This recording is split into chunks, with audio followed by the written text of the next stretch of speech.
Tim Triptree is International Director of Wines and Spirits at Christie's Auction House. I asked him about the latest trends in investing in wine.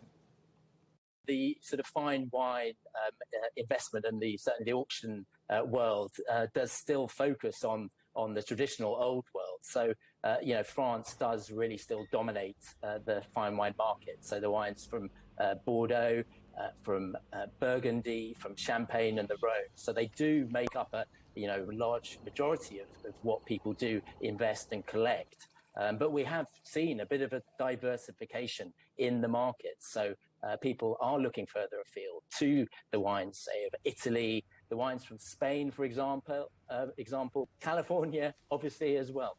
So there is a diversification, but I would still say that the focus for any collector or investor in wine should be the wines from France. And who invests in wines? Are we talking about just connoisseurs and collectors? One of my top tips is to collect what you enjoy. So after all, wines are there to be drunk and enjoyed. So I think the focus, you should really be knowledgeable about wine.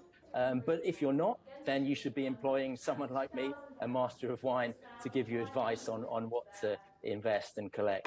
I mean, presumably not all wines should be drunk. I mean, some are laid down and seen as long-term investments, aren't they? People keep them for years.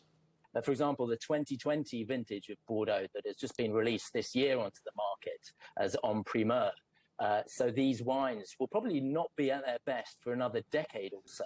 And then they'll be drinking for maybe another sort of 2 or 3 or even more decades. So but they do have a finite life. So part of I mentioned having a good knowledge of wine. You do need to know that wines do start to decline. So you can't hold on to your wines forever and expect them to still be drinkable. So that is a key aspect of the wine investing and collecting. We've reported extensively on wildfires ripping across southern Europe and also the United States.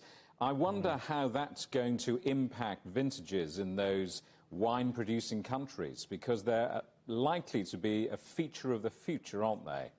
What I saw was devastating, and yes, it is really going to impact, particularly those vintages. I mean, not only just burning, obviously, but also the smoke taint that is generated. So it is obviously a concern. But I think wineries are doing things to maybe lessen the impact. I mean, you're planting different grape varieties, perhaps planting at altitude where it's slightly cooler. So there are certain ways that wine producers can mitigate the impacts of climate change. And presumably wine producers moving further north. We've seen a huge growth in the wine industry, even in the UK. The UK is having some great vintages of particularly sparkling wines.